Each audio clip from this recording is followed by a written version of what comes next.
February 21st, 1965. The Audubon Ballroom, West 166th Street, Harlem, New York. A tall, copper-skinned man in a dark suit walks to the podium. He has barely slept. His home was firebombed 8 days ago. His wife and 4 daughters escaped barefoot through the back door while the living room burned. He has been receiving death threats for months. Specific, credible threats from people who know his schedule, his routes, his habits. He asked his wife to bring the children today. He never does that. 400 people fill the ballroom. Loyal followers, Harlem residents, undercover police officers, and somewhere in those rows, men who came with a different purpose. He opens with a greeting. Assalamu alaikum. The room answers warmly. He has barely begun to speak when 2 men in the middle of the crowd erupt into a staged argument. One of them shouts loud enough for the whole room to hear, "Get your hand out of my pocket." The commotion pulls the stage security away from their posts. 3 men rush the stage from the front rows. The first carries a sawn-off shotgun concealed beneath his coat. He fires.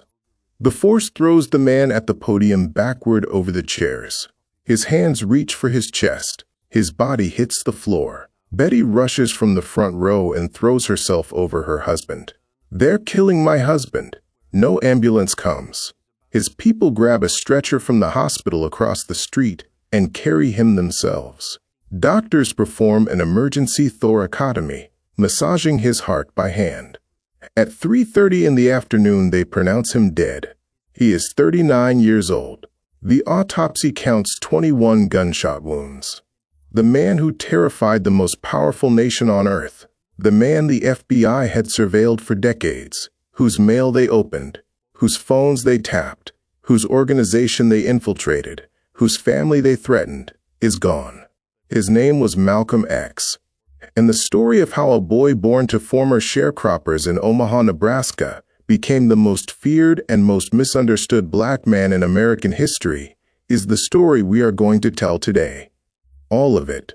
Not the symbol, not the silhouette, not the angry quote pulled out of context and placed alongside a photograph of a leather jacket and a rifle. The complete human being. The child who watched his house burn while his mother stood on the porch facing men with torches. The teenager who taught himself to read using a dictionary in a prison cell. The minister who built a movement from nothing in pool halls and street corners. The man who went to Mecca and came back changed in ways that the people who wanted him dead could not afford to allow. This is his story, and it is one of the most important American stories ever told. The minister who built a movement from nothing in pool halls and street corners. The man who went to Mecca and came back changed in ways that the people who wanted him dead could not afford to allow. This is his story, and it is one of the most important American stories ever told. Before we go any further, I need to tell you why this story is on Hidden Black Files. Because Malcolm X is one of those historical figures whose image has been so carefully managed by his enemies during his lifetime and by the institutions that claimed him after his death, that most people believe they know his story when they have been given a carefully constructed version of it.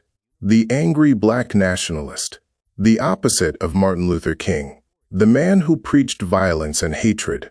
That version of Malcolm X served a specific purpose. It allowed the people who feared what he represented to define him on their own terms, to make him easy to dismiss, to reduce one of the most intellectually rigorous and morally serious thinkers of the 20th century to a threat to be managed. I built Hidden Black Files because I grew up learning black history in fragments, and Malcolm X's story was the most fragmented of all.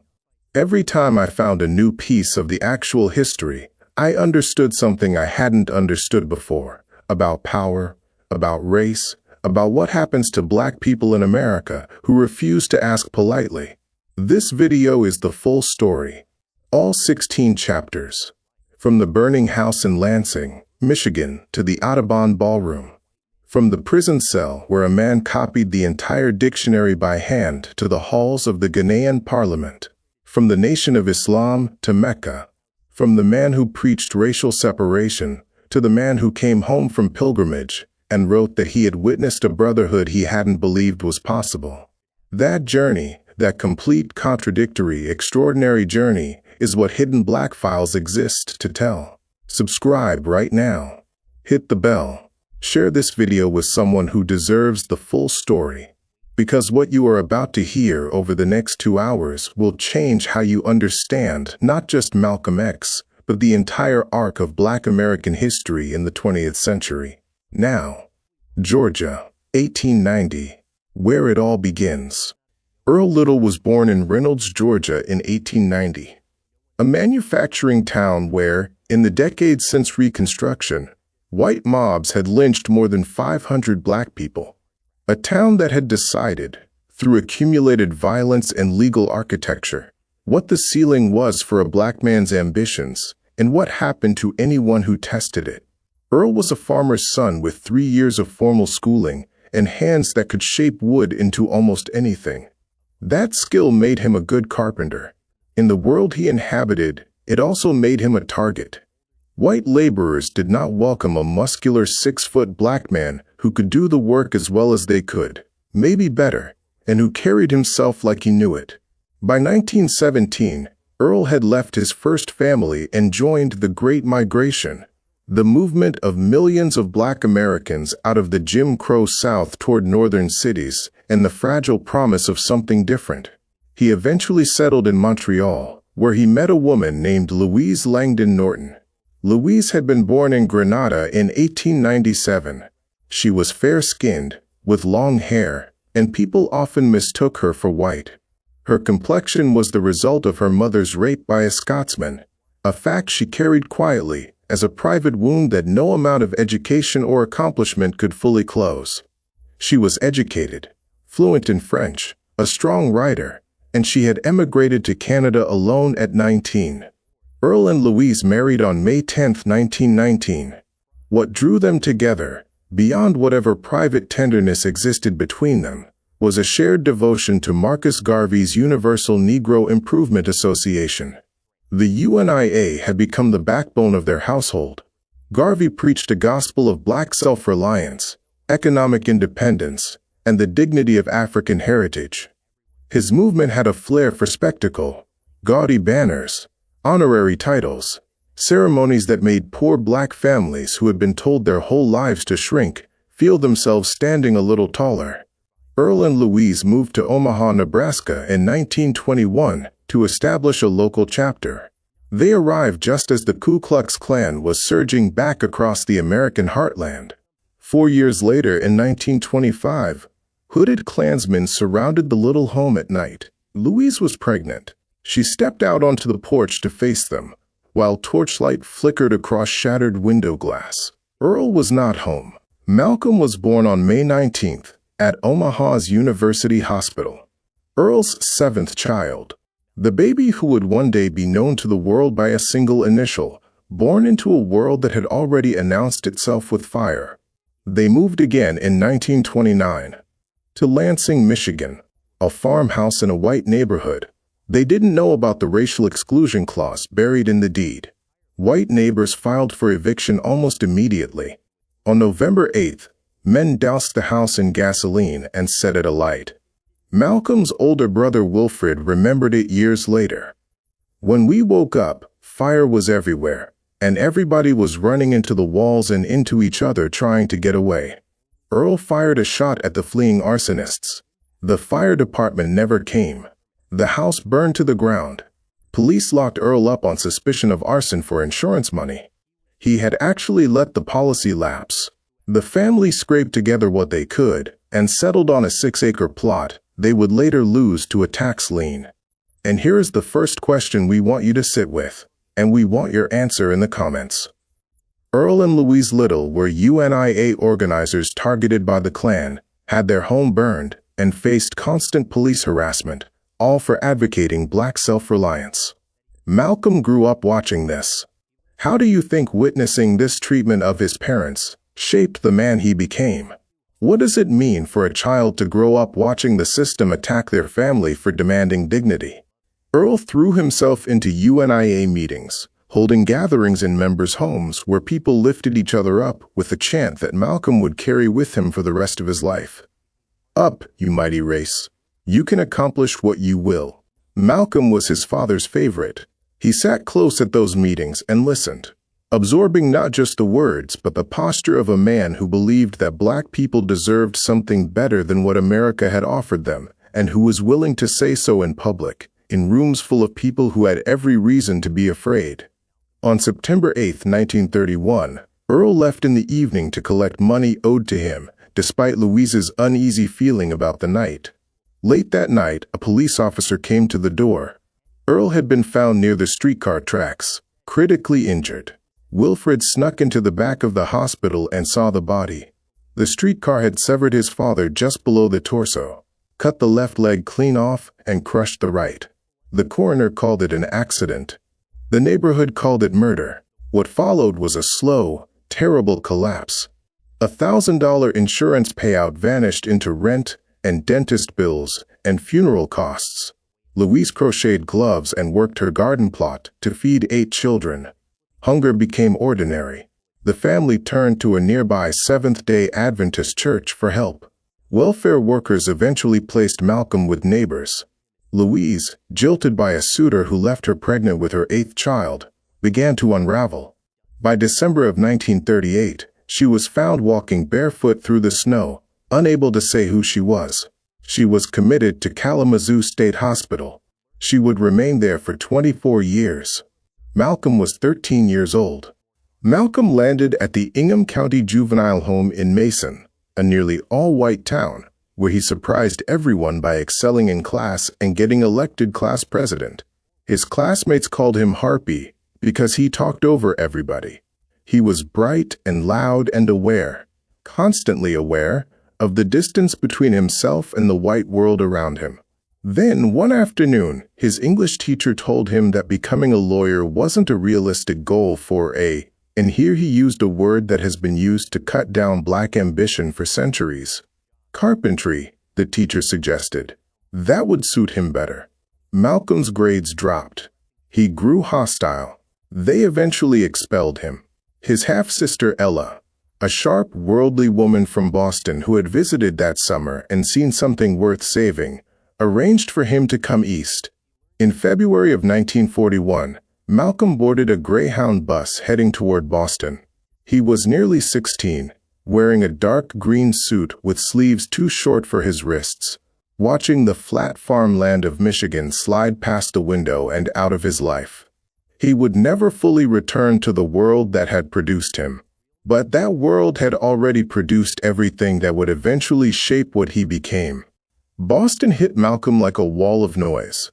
Ella lived in the Sugar Hill section of Roxbury, where the black middle class kept their lawns trimmed and their opinions to themselves. She wanted Malcolm to settle in, find respectable work, take his time getting to know the city.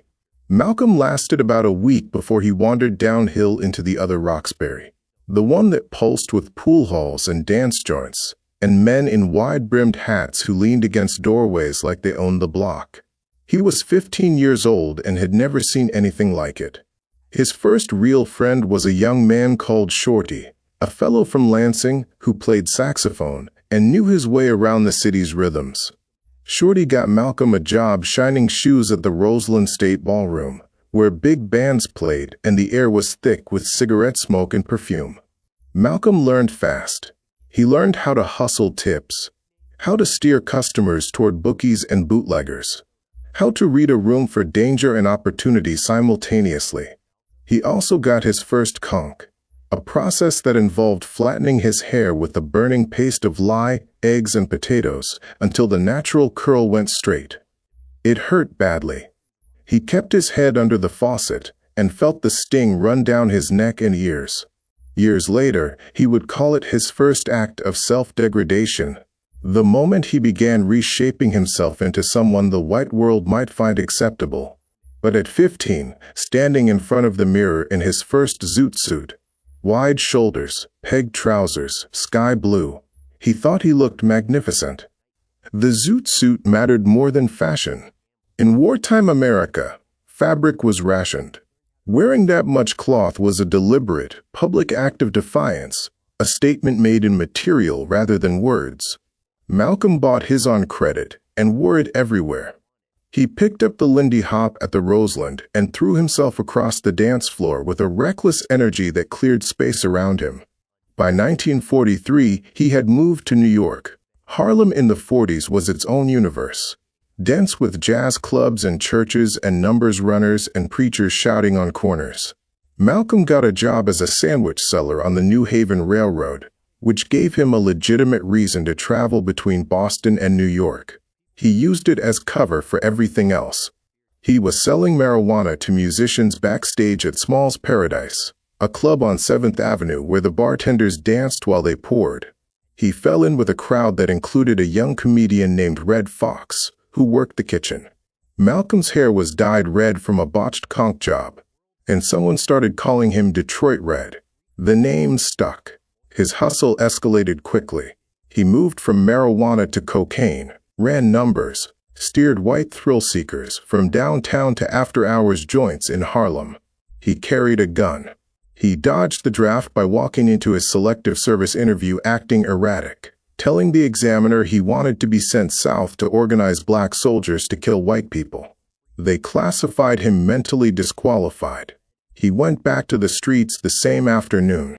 Harlem was getting dangerous for him. He had crossed too many people, owed money in the wrong places.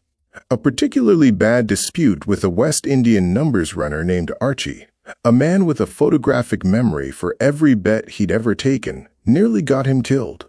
Malcolm left New York with Archie's threat still ringing in his ears and went back to Boston, thinner and jumpier than when he'd left. What happened next had an almost amateur quality to it, which makes it more tragic, not less. Malcolm put together a burglary ring with Shorty, another friend, and two white women named Bea and Joyce who could case wealthy homes without raising suspicion. They broke into houses across affluent suburbs, stealing jewelry, furs, whatever they could carry. It went on for a few weeks. Then Malcolm brought a stolen watch to a repair shop and came back to collect it. The police were waiting. He was arrested in January of 1946. He was 20 years old. At sentencing, the judge gave Malcolm and Shorty 8 to 10 years each. The two white women who had committed the same crimes received sentences of 1 to 5. Malcolm would later say that the harshest charge against him in that courtroom wasn't burglary. It was the fact that he'd been keeping company with white women. He arrived at Charlestown State Prison in February. The Zoot Suit days were behind him. Detroit Red was fading into someone else entirely. Prisoner number 22,843 arrived at Charlestown State Prison with a temper that could strip paint. He cursed out psychiatrists, caseworkers, anyone in a uniform. A prison report described him as colorful, cynical, amoral, fatalistic. The prognosis was poor. Charlestown itself had been built in 1805 and hadn't improved much since. The cells were cramped and overrun with mice. There was no plumbing. Once every 24 hours, inmates emptied their own waste buckets. Malcolm got high on ground nutmeg, which the prisoners had discovered worked as a mild hallucinogen, but it brought on bouts of depression and paranoia that left him worse than before. His rages earned him a nickname among the other inmates. They called him Satan. He directed most of his fury at God, at religion, at anyone foolish enough to bring either subject up in his presence. And then he met a man called Bimby. John Elton Bembry was tall, light-skinned, a former burglar who could hold court on virtually anything: Thoreau, linguistics, history, philosophy. The other prisoners listened when Bimby talked, which was a rare thing in a place like Charlestown. And one day, he told Malcolm, plainly, without ceremony, that he had a brain and was wasting it. That landed. Malcolm enrolled in correspondence courses. He started using the prison library. And then he did something that says everything about who he fundamentally was. He began copying the entire dictionary by hand, word by word, memorizing definitions, improving his penmanship. working until the hours bled together, reading late into the night by the dim glow that seeped into his cell after lights out, straining his eyes so badly that he would eventually need glasses. Education became his way out. In March of 1948, it worked. He was transferred to Norfolk Prison Colony, a facility that looked more like a college campus, with active debating clubs where inmates argued about politics and philosophy late into the evenings. It was at Norfolk that the letters started arriving. His siblings had converted to something called the Nation of Islam, a sect that taught that black people were the original people of the earth and that white people were devils, created thousands of years ago by an evil scientist named Yaqub. His brother Reginald wrote him a cryptic note: "Don't eat any more pork and don't smoke any more cigarettes. I'll show you how to get out of prison." Malcolm followed the instructions. When he refused pork in the dining hall, other inmates stared. He leaned in further. He accepted the theology. He believed it completely. Then came the correspondence with Elijah Muhammad himself, the leader of the Nation of Islam, a small, quiet man in Chicago who had built one of the most disciplined black organizations in America. Malcolm drafted his first letter to Muhammad 25 times before he was satisfied enough to send it. Muhammad wrote back. He enclosed a $5 bill and words of encouragement.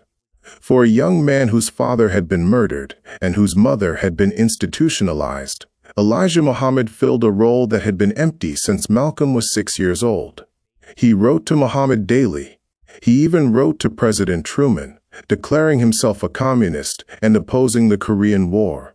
That particular letter prompted the FBI to open a file on Malcolm X. They never closed it.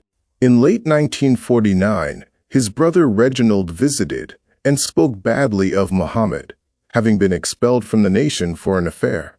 The news shook Malcolm deeply. He wrestled with it alone in his cell. And during that struggle, he experienced a vision, a figure who was neither black nor white, light brown, with an Asiatic face. Malcolm believed this was Master W.D. Fard, the nation's messianic founder. He accepted the explanation that his brother had been punished by Allah and moved on. He started converting other black inmates, agitating for religious rights, demanding east-facing cells so Muslims could pray toward Mecca, pushing for changes to the prison menu. The Boston Herald ran a story under the headline, "4 convicts turned Muslims, get cells looking to Mecca." The authorities responded by shipping him back to Charlestown. He kept reading. He studied the Bible and the Quran side by side. He developed a theological education that would eventually make him one of the most formidable public intellectuals in America, in the precise environment that had been designed to break him.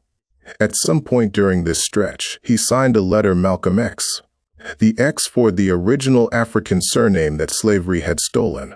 In June of 1952, the parole board reviewed his case. On August 7th, he walked out of Charlestown State Prison wearing a cheap suit that hung off his frame. He had a small amount of money in his pocket. That evening he visited a Turkish bath to scrub off what he called the prison taint. Then he bought glasses, a suitcase, and a wristwatch. The gates swung shut behind him. Prisoner 22,843 was gone. The man stepping into the Detroit air was someone else entirely. Disciplined, educated, lit up with a faith he intended to spread to every corner of the country. The world Malcolm stepped into looked nothing like the one he had left 6 years earlier. He boarded a bus to Detroit, where his brother Wilfred was waiting. The household ran on discipline. Mornings began with ritual washing and prayer, the family facing east together before the day could properly start. Malcolm settled into it. He took a job at a cut-rate department store to satisfy his parole requirements, and almost immediately noticed something that turned his stomach. Poor black families were being sold gaudy junk on credit schemes that had them paying triple what the goods were worth. They couldn't access legitimate credit anywhere else, so they had no choice. He filed that away. In late August, he traveled to Chicago with a caravan of Detroit Muslims to see Elijah Muhammad in person for the first time. The encounter was transformative. Muhammad was small, soft-spoken, wearing a gold-embroidered fez, and he called out Malcolm's name from the podium and compared his devotion to that of Job. After the service, Malcolm was invited to Muhammad's 18-room mansion on South Woodlawn Avenue. He asked Muhammad directly how to grow the movement. The answer was simple: go after the young. The older ones will follow through shame. Malcolm went back to Detroit and threw himself into recruiting with the focused intensity that would define everything he did for the next decade. He haunted pool halls and bars and back alleys and street corners, not looking for trouble, but looking for anyone whose life looked like the life he had lived and who might be ready to hear something different. By January of 1953, he was working on the Ford assembly plant production line. The FBI pulled him off the line that year to ask about his draft status for Korea. A military psychiatrist noted an antisocial personality with paranoid trends. He was let go. By June, he had quit manual labor entirely. Elijah Muhammad promoted him to minister and sent him to Boston to build a temple from nothing. Malcolm worked with the discipline of a man who understood that every recruit was a vote against everything the system had done to the people around him. By March of 1954, he was sent to Philadelphia. By June, he was in New York, assigned to lead Temple No. 7 in Harlem. Over 1 million black residents. But initial growth was slow. Harlem had its share of nationalist voices, and a certain weariness hung over the community. Malcolm imposed structure: FOI drills on Mondays, unity nights on Tuesdays, student enrollment on Wednesdays. He kept at it week after week. And then came the night that changed everything. April 26, 1957. 2 police officers beat a Nation of Islam member, named Johnson Hinton, on a Harlem street corner. When Hinton was dragged to the 28th precinct, Malcolm mobilized a silent column of Fruit of Islam members and marched them to the station house. Outside, a crowd of 4,000 gathered. Inside, he found Hinton bleeding and disoriented, denied medical attention. Malcolm demanded he be taken to Harlem Hospital. 100 Muslims marched through Harlem's busiest corridor, behind the ambulance. The standoff ended only when Malcolm raised his hand. The crowd, thousands of people, angry and restless, dispersed in minutes. One police officer reportedly said, "No one man should have that much power." The incident made Malcolm a hero in Harlem and forced the city's authorities to take the Nation of Islam seriously for the first time. Here is the first comment question we want you to answer, and we mean this one.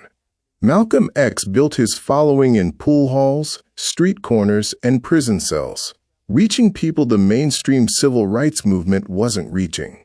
What does his organizational approach tell you about who gets left out of respectable political movements?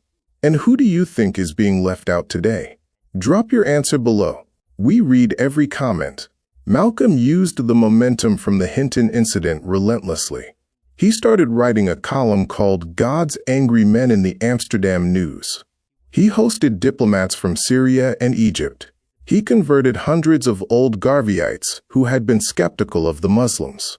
His schedule was so punishing that chest pains landed him in Sydenham Hospital that October. He kept working.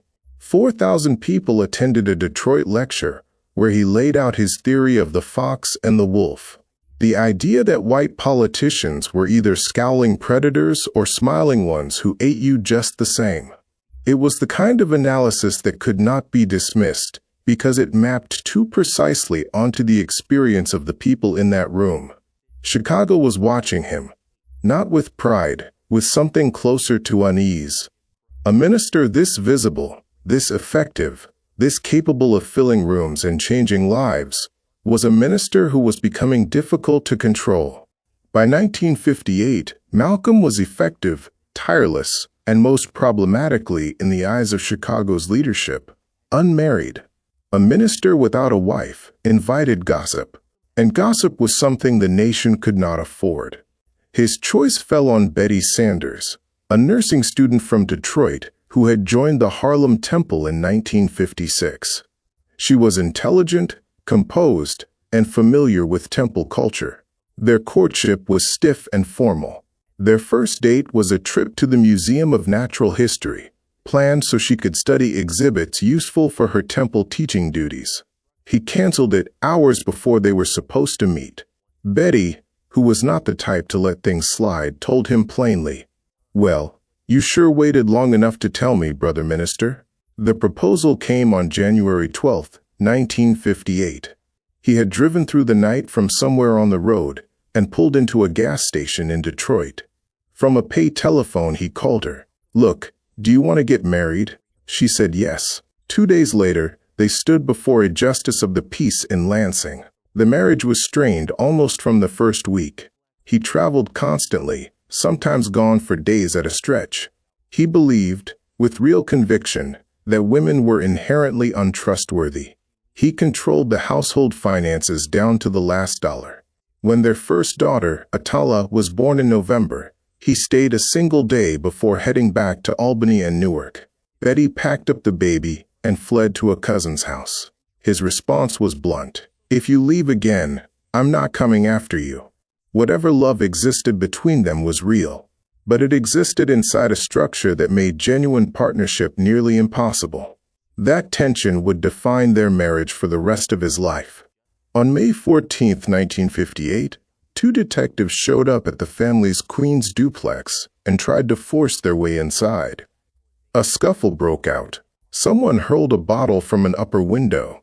One detective fired 2 shots through the door. Betty was dragged to the precinct.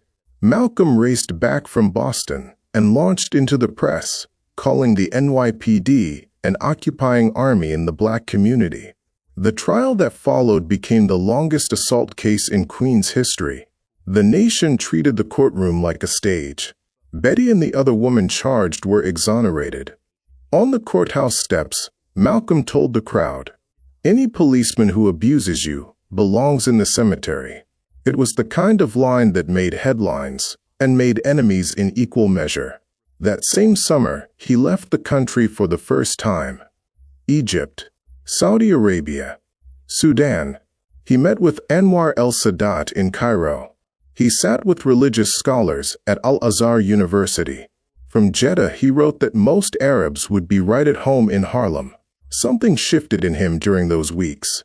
He began to sense that the nation's theology, the idea of white people as literal devils created by an evil scientist, sat uncomfortably beside the universalism he was encountering in mosques across the Middle East. He returned home carrying these doubts quietly. They would have to wait. In the summer of 1959, a television documentary changed everything. It was called The Hate That Hate Produced, put together by journalist Mike Wallace and a young black reporter named Louis Lomax. It aired on WNTA-TV in July, and within hours, the Nation of Islam had gone from a little-known sect to front-page news across the country. The footage showed Elijah Muhammad addressing crowds. It showed the fruit of Islam in formation. The narration framed all of it as a dangerous black supremacist cult, hiding in plain sight. The public reaction was immediate. White Americans were alarmed. Civil rights leaders scrambled to distance themselves. Roy Wilkins of the NAACP compared the Muslims to the Ku Klux Klan. But the documentary worked in 2 directions at once. It horrified mainstream America. It also drew people in. Recruitment surged. Temples that had been half empty began filling up. Young black men and women who had never heard of the nation were showing up at meetings, curious, angry, looking for something the civil rights movement hadn't given them. Malcolm understood the power of attention, even hostile attention. By 1960, he launched a monthly newspaper called Muhammad Speaks to put the nation's message into print on their own terms and to control the narrative that mainstream media was shaping around them. That same year, he stepped into a new arena, the American University campus. Harvard, Yale, Stanford. Standing room only crowds of mostly white students who came expecting rage and found something more unsettling: precision. He told them that token integration was a trap, designed to benefit only the middle-class Negroes who could be paraded as proof of progress, while the rest were left behind. He challenged civil rights leaders to explain why their victories hadn't touched the lives of the people at the bottom. He spoke with the systematic clarity of a man who had spent years studying history in a prison library and had arrived at conclusions that his audiences could not easily dismiss. The students who came expecting a monster left having encountered a mind. Then came Fidel Castro. In September of 1960, the Cuban leader traveled to New York for the United Nations General Assembly. After a dispute with his hotel over accommodations, Castro threatened to pitch a tent in Central Park. A Harlem welcoming committee had a better idea. They invited him to the Hotel Teresa in the heart of Black New York. Malcolm went to see him. The two spent about an hour together in a private meeting on September 19th. The photographs went everywhere. Elijah Muhammad was furious. Back in Chicago, the whispers were getting louder. Muhammad's family suspected Malcolm was positioning himself for the top. Plans were being drawn up to rein in his media appearances. Malcolm responded by doubling down on his public devotion. He was the one who first began referring to Elijah Muhammad as the Honorable, a title that stuck and that would later cost Malcolm enormously when he could no longer say it honestly. Then came January of 1961. Muhammad sent Malcolm south to Atlanta, where he sat across a table from representatives of the Ku Klux Klan. He told them the nation wanted complete separation. He even offered to help identify white people who supported integration. He justified the meeting afterward by pointing to their shared opposition to interracial marriage. But something about it stayed with him long after he left that room. A discomfort he couldn't quite shake, like a stone in his shoe on a very long walk. In January of 1961, Betty packed up the children and left for her birth father's house in North Philadelphia. She didn't make a scene about it. She just went. Malcolm called her from a payphone and heard something in her voice that stopped him cold. Suffering, real suffering. The kind she had been carrying quietly for months, while he traveled from city to city, building a movement that left no time for the family it was supposed to protect. He wrote her a letter. This was unusual. He was a man of speeches, of podiums, and microphones. But a love letter was something else entirely. He told her he appreciated what she had endured. He enclosed $40, and tucked into that same letter, almost as a reflex, was a request that she handle some business details regarding a possible Muslim show at Carnegie Hall. Even in tenderness, the nation's work followed him everywhere. While Malcolm tended to his family from a distance, the organization he served was quietly coming apart at the seams. The secrets Malcolm had been tracking, the pregnancies of Elijah Muhammad's secretaries, the subsequent abandonment of the children, were now moving from private whispers to public threats. The FBI's wiretaps were humming with details. The Bureau even approved an anonymous letter to Muhammad's wife Clara, designed to deepen the cracks in the household. Muhammad, meanwhile, had moved to a luxurious home in Phoenix to maintain a degree of privacy. In July of 1962, one of the secretaries drove to that house and left her illegitimate children on the doorstep, after Muhammad refused to provide more than $300 a month for their care. The secrets held, mostly within the nation's inner circle, but they wouldn't hold forever. Malcolm, for now, remained focused on the fight outside. The invitations kept coming. Howard University, Harvard Sanders Theater, debates on radio and television. Everywhere he went, he drew crowds that the civil rights establishment couldn't explain and couldn't match among the people he was reaching. He spoke about post-colonial Africa and drew a line from newly liberated nations to the ghettos of American cities, framing them as occupied colonial territories with colonial relationships to the governments that claimed to represent them. He met Maya Angelou after a riot at the United Nations in February of 1961, sparked by the murder of Patrice Lumumba. He warned her that conservative leaders would eventually denounce her as a communist. He was right. That's what they did. Then came Los Angeles. On April 27, 1962, police raided the local Nation of Islam mosque and shot 7 Muslims. Ronald Stokes, a Korean War veteran, was killed by a bullet through the heart, fired from behind while his hands were raised in surrender. Malcolm was beside himself. He began recruiting an assassination team from the Fruit of Islam. "What are you here for? What the hell are you here for?" Elijah Muhammad said, "No, son, you don't go to war over a provocation." Malcolm obeyed, but the bitterness settled into him like something permanent, something prayer couldn't reach.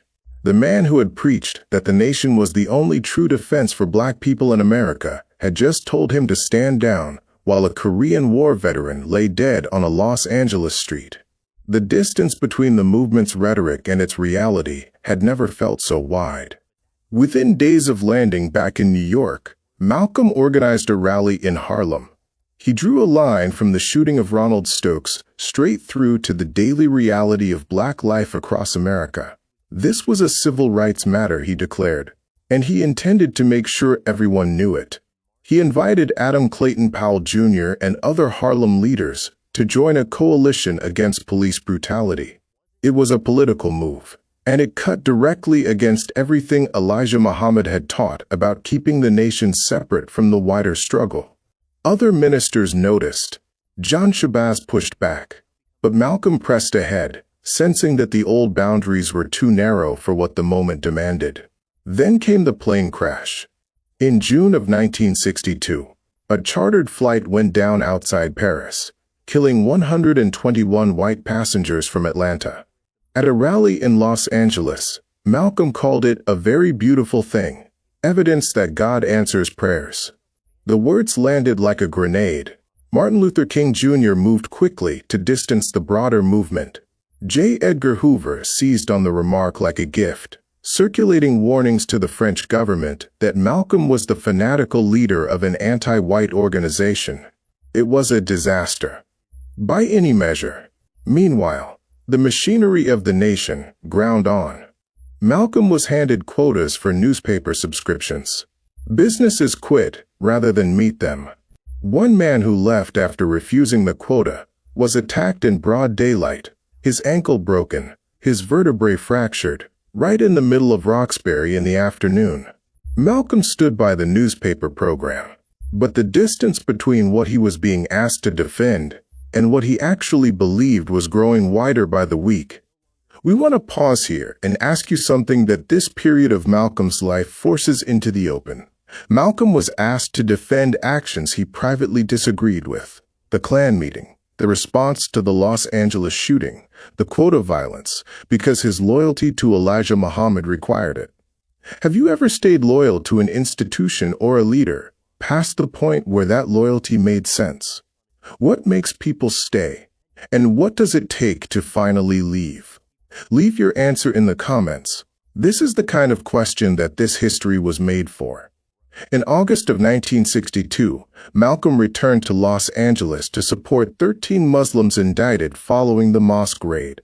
He claimed the jury had been cleared of black members.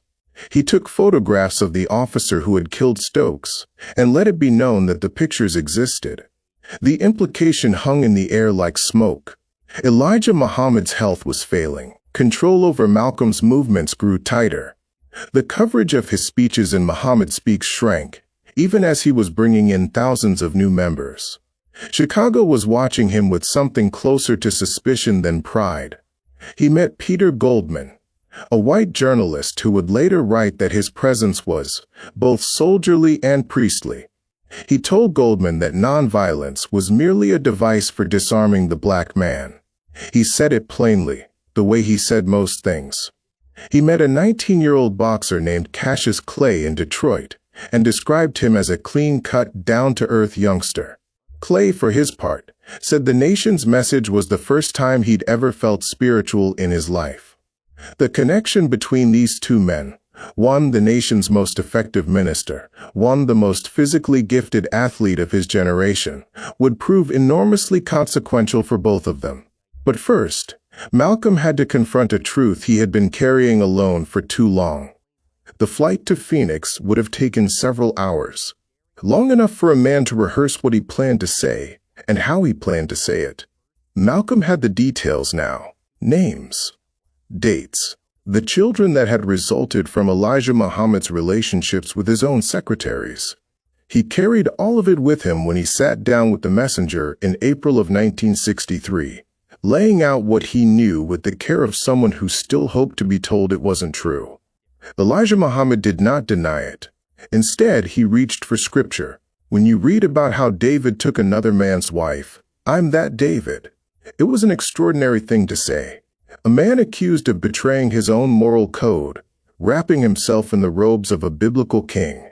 Malcolm left Phoenix with the confirmation he dreaded, and a question he couldn't yet answer: what to do with it. What he did, at first, was try to manage it. He began preaching to the faithful that a prophet's accomplishments outweighed his personal weaknesses, a framework of inoculation, preparing the membership for what might eventually become public. But something shifted in his sermons. He spoke less about theology now, less about divine punishment and white devils. The language turned toward politics, toward the material conditions of black life in America, toward power and how it operated. Whether he intended it or not, he was becoming something different from what the nation had made him. Muhammad seemed, briefly, to reward the loyalty. He promoted Malcolm to national minister. But Chicago was already moving against him.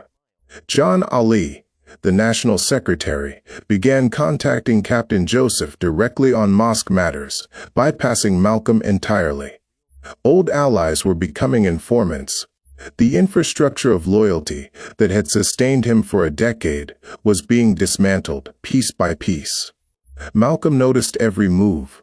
That summer, he secured his mother's release from Kalamazoo State Hospital. 24 years.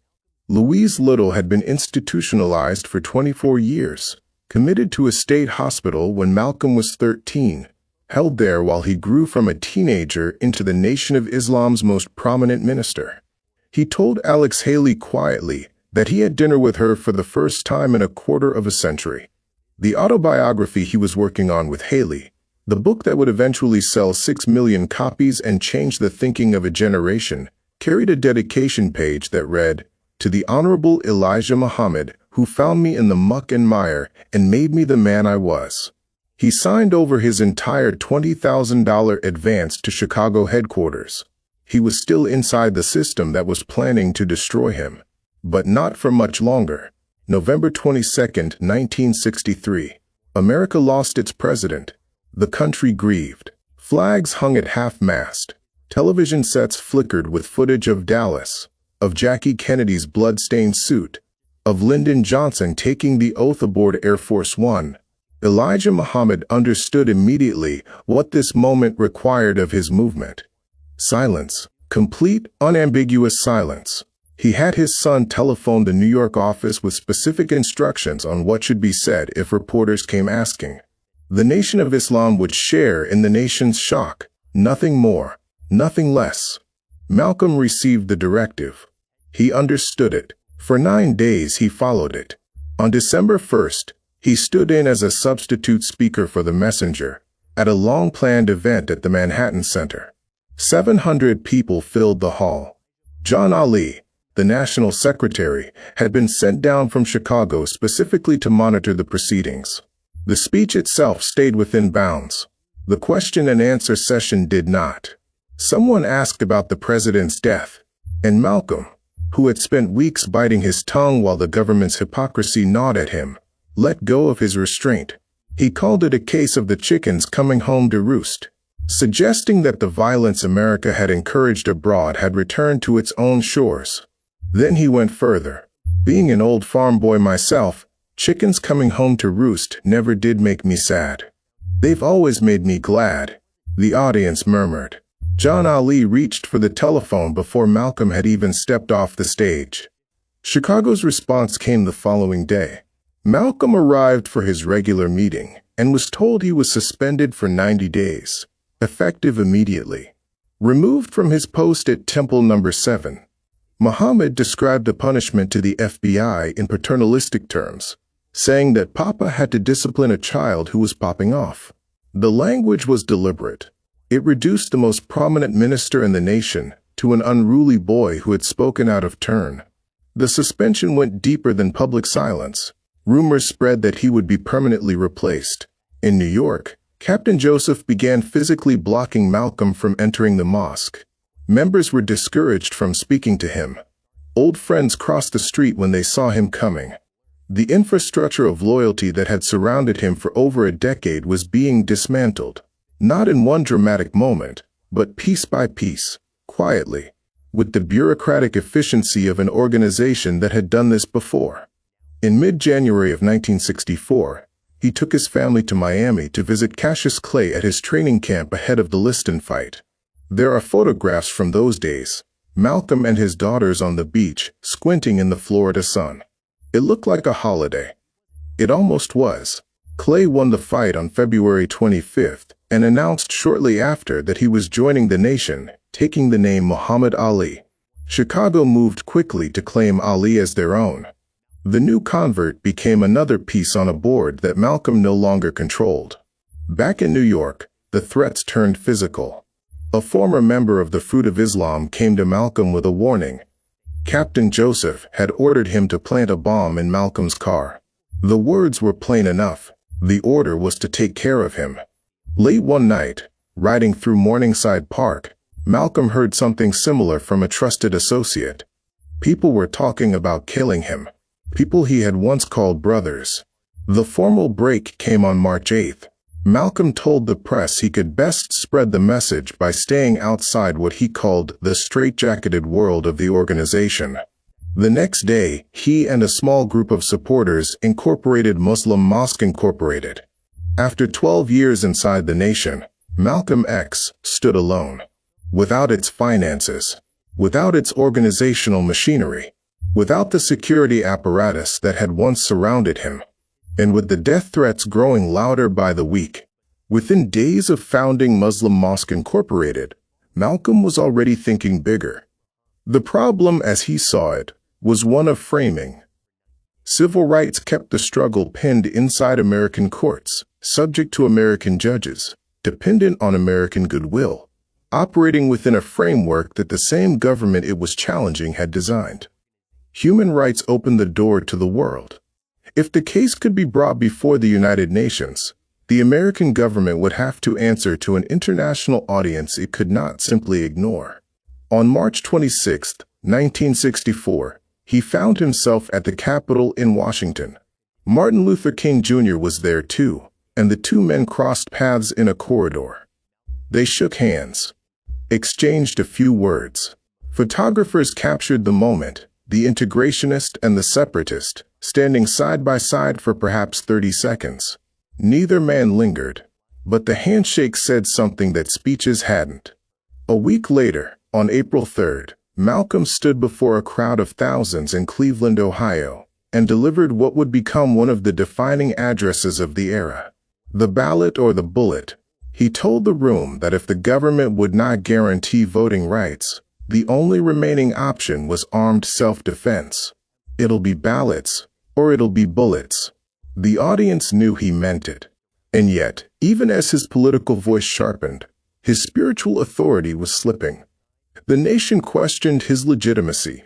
He needed something they could not give him and could not take away. He decided to make the Hajj, the sacred pilgrimage to Mecca, that every Muslim is called to complete at least once.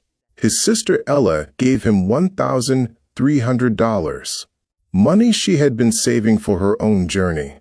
He left for Cairo on April 13th, traveling under the name Malik el-Shabazz. Jeddah did not roll out a carpet for him. He hit bureaucratic walls almost immediately, and for a time it seemed he might not be allowed into the holy city at all.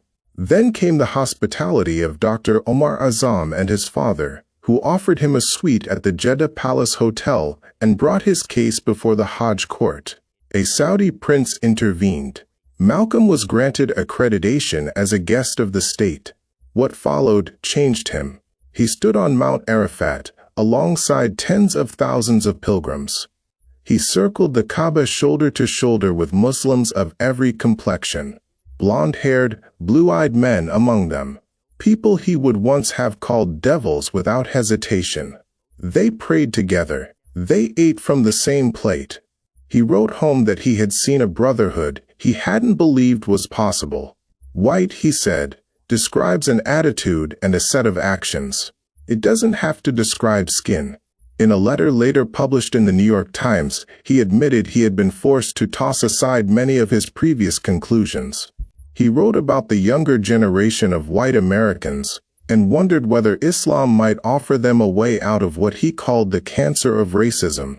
These were words the Chicago headquarters could never have produced, and they could never take them back. After completing the pilgrimage, he kept moving. Beirut, Nigeria, Ghana. In Ibadan, students at the university gave him the name Omo Wale, the son who has returned. In Accra, he met President Kwame Nkrumah and addressed the Ghanaian Parliament. He called for a Pan-Africanist alliance, linking the diaspora's fight to the continent's own struggles against colonial interference. The expatriate community there, which included Maya Angelou and Julian Mayfield, welcomed him as someone who had finally arrived where his ideas had always been pointing. The trip was marred by one encounter. At the airport, he ran into Muhammad Ali. The two had been close. Ali looked at Malcolm's new beard, his white robes, and turned cold. He told reporters that nobody listens to Malcolm anymore. He declared total loyalty to Elijah Muhammad. Malcolm said nothing in reply. Or if he did, nobody recorded it. On May 21, 1964, he landed at JFK. Supporters and journalists crowded the arrivals hall. He had left as a nationalist. He had returned as something harder to categorize.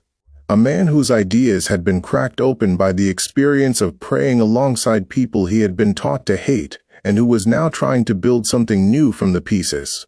He had plans. A new secular organization. International alliances. A broader platform. But the shadows from Chicago were growing longer, and his former brothers were already preparing their answer. He came home in late May of 1964, and within hours was standing behind a podium at the Hotel Teresa. He told reporters plainly that his travels had changed his racial philosophy. He announced his intention to form a new organization, one that would welcome all people of African descent and accept support from anyone willing to offer it. The very next day, he flew to Chicago. 1,500 people filled a hall to hear him debate Louis Lomax. He told them that separation was not the goal, nor was integration, but respect as a human being. And he added a warning drawn from what he had witnessed in Africa. If the race issue went unsettled, Black Americans would adopt the same guerrilla tactics that had toppled colonial governments overseas. The FBI visited his home on May 29th. They wanted to question him about a supposed plot to assassinate President Johnson. Malcolm had anticipated the visit. He had hidden a tape recorder under the sofa. On June 6th, he sat in the living room of Yuri Kochiyama's apartment and met with Japanese survivors of the atomic bomb. "You have been scarred by the atom bomb," he told them. "We have also been scarred. The bomb that hit us was racism." He spoke about Vietnam, about imperialism, about the shared wounds of people across the world who had been treated as less than human by governments with too much power and too little conscience. He was building an analysis that connected the Black American struggle to every anti-colonial movement on Earth. And then, at the Audubon Ballroom on June 28th, he went nuclear. He took the secrets he had confirmed in Phoenix, the illegitimate children, the betrayals, and broadcast them to a room full of witnesses, burning his final bridge to Chicago. The room went very quiet. On June 28th, he officially launched the Organization of Afro-American Unity, modeled after the Organization of African Unity he had observed in Cairo. The OAAU would be the secular arm of his movement, dedicated to education, economic self-reliance, and political empowerment. Meanwhile, Harlem was becoming dangerous. His supporters had begun carrying rifles and shotguns openly in the streets. Captain Joseph reportedly told his men that Malcolm himself was not to be touched, but that everyone around him was fair game. On 116th Street, armed Malcolm supporters squared off against a crowd of nation members in a standoff that ended with several arrests and a great deal of fear on both sides. The neighborhood felt like a place holding its breath. By early July, he could see the situation clearly enough. His organizations were young and fragile. The streets around him were turning volatile. He made the decision to return to Africa, to lobby heads of state to bring the American government before the United Nations. His instructions to the men he left behind were simple. Take care of Betty. He was leaving behind a city on the edge of something terrible. On July 10, 1964, Malcolm stepped off a plane at Heathrow Airport and into a London summer. The British press wanted to talk to him, and unlike the reporters back in New York, they seemed genuinely interested in what he had to say. He met with African students and intellectuals, framing the American struggle as one thread in a much larger tapestry of anti-colonial revolution. Within days, he was in Cairo. He arrived on July 13th for the second summit of the Organization of African Unity. 33 heads of state had gathered, and Malcolm intended to lobby every one of them. He submitted an 8-page memorandum to the delegates, arguing with the precision of a man who had spent his entire adult life thinking about exactly this question. Our problem is your problem. No matter how much independence Africans achieve, they will never be fully respected while Black Americans remain unfree. He was a private citizen from Harlem, walking the halls of a diplomatic summit, and yet he moved through those corridors as though he had been doing it all his life. The Egyptian secret police watched him. So did the CIA. On the night of July 23rd, after dinner at his hotel, Malcolm was seized by violent stomach cramps and nausea. He suspected poisoning. He was rushed to a hospital where doctors pumped his stomach. He later told associates, "They almost got me that time." The episode left him weakened, thinner in the face. But something had hardened behind his eyes. The attack confirmed what he already believed. His international lobbying had made him a target of the highest order. He pressed on regardless. Weeks in Ethiopia, Kenya, Tanzania, Guinea, Liberia. In Nairobi, he met with Jomo Kenyatta and addressed the Kenyan Parliament, where he was received as a visiting dignitary. In Dar es Salaam, Julius Nyerere listened to him with deep sympathy, but offered a cautious warning. African nations depended on American developmental aid and couldn't afford to alienate Washington openly. By September, he was in Saudi Arabia as a guest of Prince Faisal, spending quiet hours in prayer at Mecca and Medina, deepening his understanding of Orthodox Sunni Islam.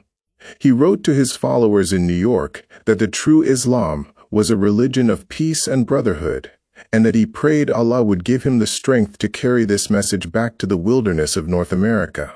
Meanwhile, back in New York, the organizations he had built were drifting.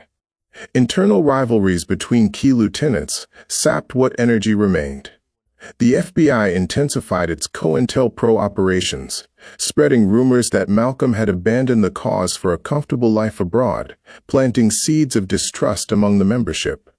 When he finally landed at Kennedy Airport on November 24th, only a small group of loyalists stood waiting. 5 months earlier, crowds had met him at that same terminal. He could feel the change immediately. Now is a good moment to stop and remind you why we tell stories like this one. Because what is happening in this chapter of Malcolm X's life, the government surveillance, the infiltration of his organizations, the active campaign to isolate him from his supporters, was not something Malcolm was imagining. COINTELPRO was real. It was documented. It was acknowledged. And it was deployed against virtually every significant Black political organization in America during this era. Hidden Black Files exists to tell you these things plainly and completely, not to make you afraid, to make you informed. If this channel matters to you, subscribe, share this video, and leave a comment below with your thoughts on what you're hearing. Every action you take helps this history reach the people who were never taught it. Because if we don't tell these stories, they disappear.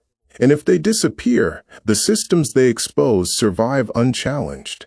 The Nation of Islam's newspaper, Muhammad Speaks, had sharpened its language considerably. Louis X, the minister who had once been Malcolm's protégé, had written that a man like Malcolm was worthy of death. His home in Queens was under constant surveillance by NOI members. Several of his supporters had been attacked in the streets. He tried to rebuild momentum with weekly rallies at the Audubon Ballroom, but attendance was uneven, and the money was running out. He told a journalist that autumn, "I'm a marked man." He said he didn't expect to live to see the end of the year. His relationship with the ministers who had followed him out of the nation was fraying under the weight of his evolving philosophy. He spent his nights at the OAAU office working until dawn on a basic unity program he hoped might finally pull the fractured movement together. He carried a briefcase everywhere now, documents in one side, a loaded pistol in the other. The halls of African parliaments already felt like another lifetime. The walls on 125th Street were closing in. By late 1964, Malcolm's calendar had become a kind of punishment. Speeches in New York, debates in England, meetings that ran past midnight. He moved through airports and hotel lobbies with the look of a man carrying something heavy, though his suitcase was always light. The death threats had become so frequent that they blended into the background noise of his life, the way traffic does when you've lived on a busy street long enough. In December, he traveled to Oxford, England, to debate at the Oxford Union. He stood before an audience of young scholars in that old wood-paneled hall and laid out his case with the kind of precision that made people lean forward in their seats. He told them he didn't believe in any form of unjustified racism. He told them the oppressed had the right to use whatever means were necessary to liberate themselves. The room was still for a moment after he finished. Back in New York, the courts were moving to evict his family from their home in Queens. The parsonage the nation claimed still belonged to them. In early February, he visited Selma, Alabama, at the invitation of SNCC activists, arriving while Dr. King sat in a jail cell. He met instead with Coretta Scott King and told her plainly, "I'm not here to make your husband's job harder. My presence gives white America an alternative, one that makes his demands look reasonable by comparison." He didn't stay long. He flew back to New York on February 4th, with the feeling that the walls were closing in from every direction simultaneously. 10 days later, the violence arrived at his front door. It was the early hours of February 14th, a Sunday morning. Betty and the 4 girls were asleep inside their home in Queens. 2 firebombs came through the front windows. The house filled with the smell of petrol and thick gray smoke that moved fast through the hallways. Malcolm got his family out through the back, all of them barefoot, the youngest still half asleep and crying. He stood on the pavement in his dressing gown and watched the living room burn. When the police arrived, he told them, "The Nation of Islam did this." His voice was steady. That same evening, he left for London, placing his family in the care of friends. He spoke at the London School of Economics and met with representatives of the Council of African Organizations. When he tried to continue on to Paris for a scheduled engagement, French gendarmes stopped him at Orly Airport. He was put on a return flight almost immediately. He suspected American pressure was behind it and told the London press that the international conspiracy against the black man was real, that they were trying to silence him because he was telling the truth about American democracy. He flew back to New York on February 13th. His home was a charred ruin. He checked into the Statler Hilton under a false name, though the media and the FBI found him within hours. His body was failing him. A cough he couldn't shake. Nights without sleep. He told his assistant that he felt like he was walking in a fog, that he couldn't see the way forward anymore. The night before the rally, February 20th, he stayed at the Hilton alone. Sleep wouldn't come. He spent hours on the phone with Betty and his sisters. Something in his tone had shifted. He told Betty he was going to make it up to her. All the time away. All the missed evenings. He promised. To a trusted friend, he said something else entirely. "They're going to kill me. And they're going to do it in a way that will make it look like I deserved it." The morning of February 21st, 1965. Malcolm alone in a room at the Statler Hilton, barely slept, the cough deep in his chest. The week behind him, the firebombing, the smoke still clinging to his family's clothes, the fog he couldn't clear from his thinking. Somewhere around mid-morning, he picked up the phone and called Betty. He asked her to bring the girls to the afternoon rally. All four of them. This was unusual. He had always kept his family away from his public events, shielded them from the crowds and the cameras and the particular danger that had followed him for years. But something had shifted. He wanted them there, wanted them to see him speak, as though he understood, on some level beneath language, that this particular afternoon carried a weight he couldn't quite name. He arrived at the Audubon Ballroom around midday. He had stopped for a light meal on the way. The security situation was thin. During his years with the Nation of Islam, every attendee would have been searched at the door, a standard practice. Today it hadn't happened. Malcolm was visibly frustrated. He told his security chief that if they couldn't do the job properly, they should step aside. Then he disappeared into a small dressing room behind the stage. For several minutes he sat there with his head in his hands. When he finally spoke, it was to an associate. He said he had come to believe the Nation of Islam wasn't his only enemy. There were people in the shadows, he said. People with longer arms. And then, more quietly, "I'm already a dead man." At 3 p.m., Benjamin 2X Goodman stepped to the podium and introduced the minister Malcolm X Shabazz to a crowd of roughly 400 people. Malcolm walked out. "Assalamu alaikum." The room answered him warmly. He had barely begun to speak when two men in the middle of the ballroom erupted into a staged argument. One of them shouted loud enough for the whole room to hear, "Get your hand out of my pocket." The commotion pulled the stage security away from their posts. Three men rushed the stage from the front rows. Talmadge Hayer carried a 12-gauge sawn-off shotgun concealed beneath his coat. He fired a double-barreled blast into Malcolm's chest from about 5 meters away. The force threw him backward over the chairs. His hands clutched at the wound. His body hit the floor. A smoke grenade went off somewhere near the back of the room. People dove under chairs. Others screamed and crawled toward the exits. Betty had been sitting in the front row with her daughters. She rushed the stage. She threw herself over her husband's body. "They're killing my husband." Hayer was caught as he tried to flee, beaten so badly by Malcolm's followers that his ankle snapped. The police, stationed just across the street, arrived to pull Hayer from the crowd. The other two gunmen vanished into the Harlem streets. No ambulance came. Malcolm's people grabbed a stretcher from the hospital across the road and carried him themselves. Doctors performed an emergency thoracotomy, massaging his heart by hand. At 3:30 in the afternoon, they pronounced him dead. The autopsy counted 21 gunshot wounds. 10 buckshot pellets had torn through his heart and lungs, 7 wounds in his legs, 4 in his arms. He was 39 years old. Over the days that followed, his body lay at the Unity Funeral Home on 8th Avenue, dressed in the white robes of a Hajj pilgrim. An estimated 30,000 people lined up outside. The queue stretched several blocks through the biting February cold. People who had heard him speak, people who had read his words in Muhammad Speaks and the Amsterdam News, people who had been fed by programs he had helped organize, people who had never met him but understood, in the way that people understand things that are bigger than individual facts, what his presence had meant. His face looked peaceful, they said. On February 23rd, a Nation of Islam mosque was firebombed in retaliation. Betty and Malcolm's sisters called publicly for calm. Further violence would only dishonor the man we lost. And so the neighborhood held its breath, and the queue outside the funeral home kept growing. He was buried on a Saturday in late February at the Faith Temple Church of God in Christ in Harlem. Ossie Davis delivered the eulogy.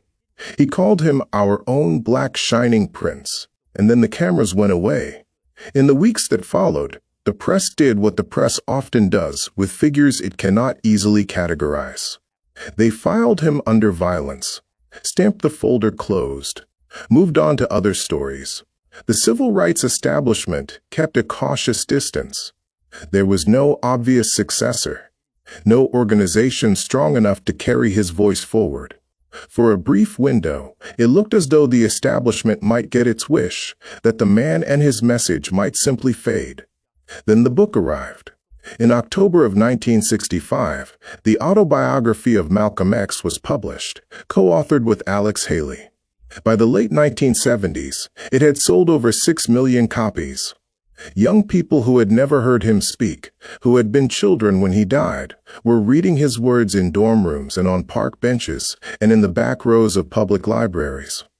The autobiography gave shape to something that had been circulating without a name, a psychological framework for Black pride, for self-definition on one's own terms, for the refusal to accept the version of yourself that your oppressor had constructed. When Stokely Carmichael began using the phrase Black Power in the summer of 1966, he openly acknowledged that his political thinking had been reshaped by Malcolm's late career shift, from narrow nationalism toward international human rights, from racial separation toward something larger and more demanding. The Black arts movement, led by figures like Amiri Baraka, drew directly from his fire. Baraka called him the charcoal drawing of us all. Poets and playwrights in Harlem and Newark built a revolutionary theater rooted in the belief Malcolm had championed that art should serve liberation. Their work was raw, confrontational, deliberate. It sounded like him. And then came the Panthers. In 1966, Huey Newton and Bobby Seale formed the Black Panther Party for Self-Defense in Oakland, California. They cited his doctrine of, by any means necessary, as justification for armed patrols against police brutality. But they also took his community-building blueprints from the Organization of Afro-American Unity and turned them into something operational: free breakfast programs for children, free health clinics, political education classes. The kind of material, ground-level work he had been urging in his final months alive. The party he never got to build was built by people who had read his words. His reach kept stretching. Through the 1970s and 1980s, his ideas traveled across oceans. In South Africa, Steve Biko folded Malcolm's theories of Black consciousness into the resistance against apartheid. Understanding, as Malcolm had understood, that psychological liberation had to precede political liberation. Across the Atlantic in Britain, his speeches gave language to Black communities in London and Birmingham, young people whose parents had arrived from the Caribbean and West Africa, and who now faced the structural racism of a country that had once colonized their homelands. When the Brixton riots erupted in 1981, his words were already circulating in the background. The wider culture caught up in 1992 when Spike Lee released his biographical film. Suddenly, the X was everywhere, on baseball caps and t-shirts from Tokyo to Berlin. The timing was uncanny. The film arrived in the same year as the Los Angeles uprising following the Rodney King verdict. Many observers noted the grim echo of his old phrase about chickens coming home to roost. Whether the commercialization of his image diluted the politics or amplified them remains an open question. Probably both. 7 years later, the United States Postal Service issued a stamp in his honor. The same government that had spent years surveilling him through COINTELPRO, that had opened his mail, tapped his phones, planted informants in his organizations, and almost certainly contributed to the conditions that produced his assassination, now claimed him as part of the national heritage. His former associates noticed the irony. The version of him that appeared on the stamp was polished, safe, scrubbed of his radical critique of capitalism and empire. Here is the final question we want to put to you, and it is the most important one this entire story raises. In his final months, Malcolm X was moving toward a framework of international human rights, connecting the Black American struggle to anti-colonial movements across Africa and Asia, arguing that the United Nations could hold the American government accountable in ways that American courts never would. He was killed before he could build that framework into something lasting. What do you think would have happened if he had lived? And does the international human rights framework he was developing in 1964 and 1965 still offer anything to movements today? Drop your answer in the comments. This is the conversation this history was made to start. Decades passed before anything resembling justice surfaced. In 2021, the Manhattan District Attorney's Office moved to vacate the convictions of Muhammad Aziz and the late Khalil Islam, two men who had spent decades with murder convictions hanging over their names. A 2-year reinvestigation had confirmed what many had long suspected. The FBI and the NYPD's Bureau of Special Services had withheld evidence that would have cleared both men. It lent weight to the belief Malcolm had voiced in his final weeks, that the forces working against him extended well beyond any single mosque in Chicago. In hip-hop, his speeches have been sampled hundreds of times. Public Enemy, KRS-One, Kendrick Lamar. Chuck D once called him the original rapper, the cadence, the precision, the refusal to soften a single syllable. It became the sonic backbone of a genre that grew into a global industry worth billions, and that still, at its best, carries the political charge he would have recognized. His 6 daughters spent their lives protecting his legacy. His wife Betty Shabazz, who died in 1997, turned grief into decades of work in education and community empowerment.